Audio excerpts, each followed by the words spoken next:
Howdy folks, and welcome to Whiteboard Friday, the unofficial version. Today I'm going to talk about Rand Fishkin's new book, Lost and Founder. I thought that it was an appropriate tribute to do a Whiteboard Friday. Just seemed like kind of a cool way to say, good job. Pretty much, this is not a highly technical SEO book. This is just a book about entrepreneurship and the pitfalls that go, that may happen along the way.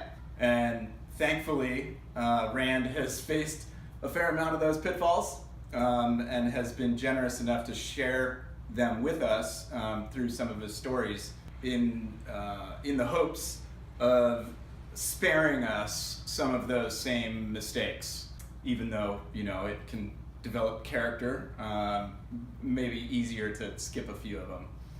Anyways, I discovered Rand's Whiteboard Fridays because I was really struggling to understand some of the SEO, search engine optimization. You really did help me kind of make it accessible and make it something that any common person could approach and be able to improve their website. Part of this journey for me has been that I run a little sign company here called BioSigns in San Diego. But what dawned on me a little bit into the research of the SEO field was that it didn't matter how good of a sign I might make if nobody knew I existed. What I thought I would do is I would just kind of skim through the top 5 takeaways. One of the things I immediately identified with, I believe it's chapter 5, was the founder's baggage that we bring along with ourselves. I mean, it makes perfect sense, of course. We have our own issues from early life stuff or whatever we've developed along the way. We've all got our features, so I think this hits home for pretty much anybody to think about, and to reflect on what it is that you are, bringing along that maybe is a benefit, or maybe is dragging you down, or rubbing the wrong way on other people, if that may be the case. And the other thing I thought, it's a universal subject. We could all probably stand to improve.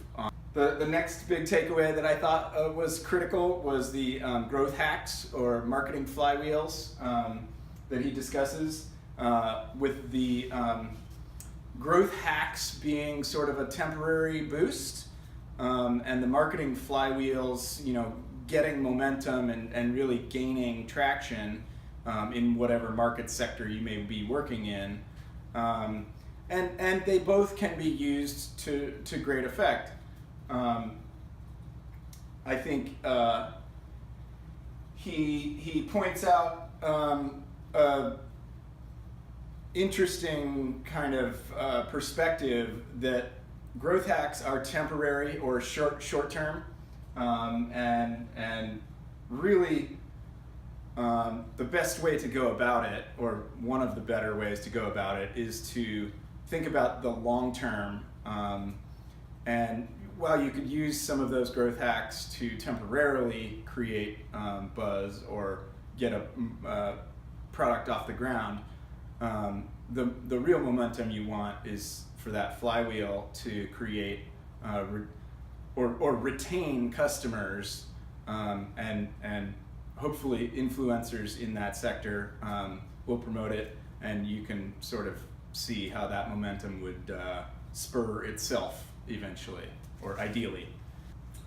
The third top 5 takeaway that I would point out would be values, and he goes into a fair amount of depth into why this matters, because of the personnel that he was eventually hiring as he was growing his company, and that it really is the people that matter, and he talks a little bit about maintaining severance pay when he had to do some downsizing and lay a few people off, and he really had to fight for what if that was my family, and this really is important to us.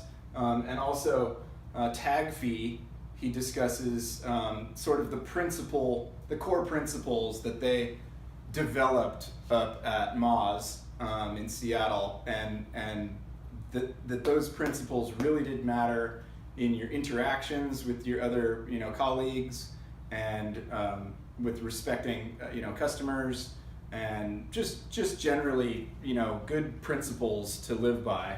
In one of the successive chapters, he discusses vulnerability, and basically at one point going through sort of a struggle in his personal life, and realizing that he was going to share this with some of the larger company employees and senior staff, and that really established a bond, and it got the weight off of his shoulders as far as what he was thinking about keeping in.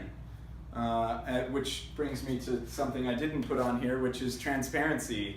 As it turns out, is a pretty important principle of its own.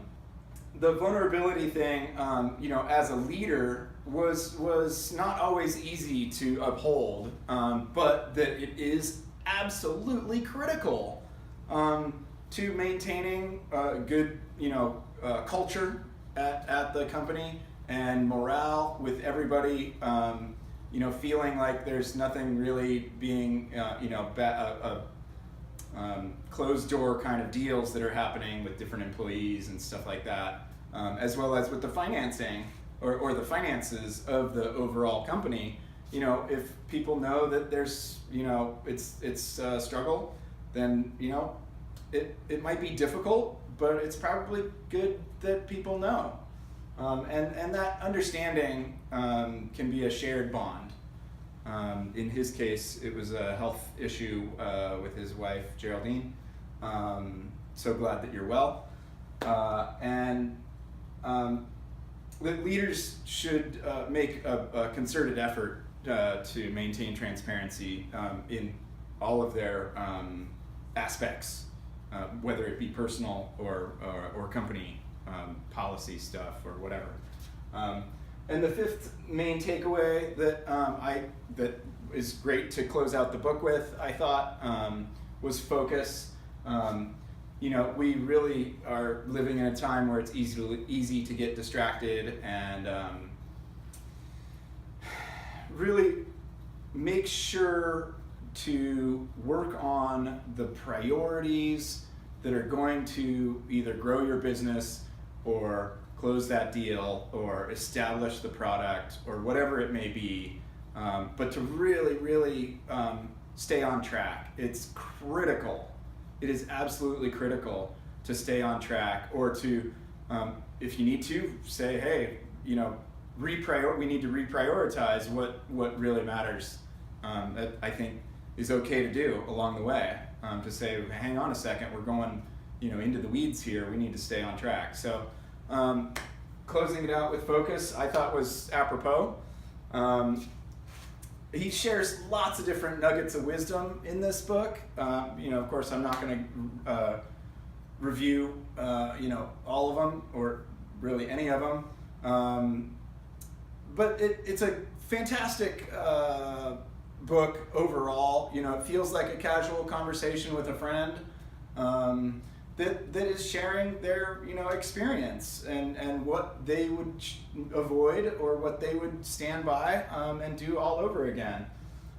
He includes a couple of funny little bits and funny little commentary, which is always nice to have sort of some levity. But he really comes across as authentic, and I think is dispelling a bunch of myths about sort of the Silicon Valley culture of being a tech entrepreneur, and demystifying a bunch of that stuff and letting some of that crap go. he's really a giver, not a taker. Is what I glean from that, and from the book. So yeah. Anyways, thanks so much to you, Rand. You've been a phenomenal sort of mentor to me as a small business owner. Well, that does it for us here at Biosigns in San Diego. I'm Andy Scrimger, and hope you have a great day. If you get a chance to read the book, I think it's fantastic. Have a great day. Cheers.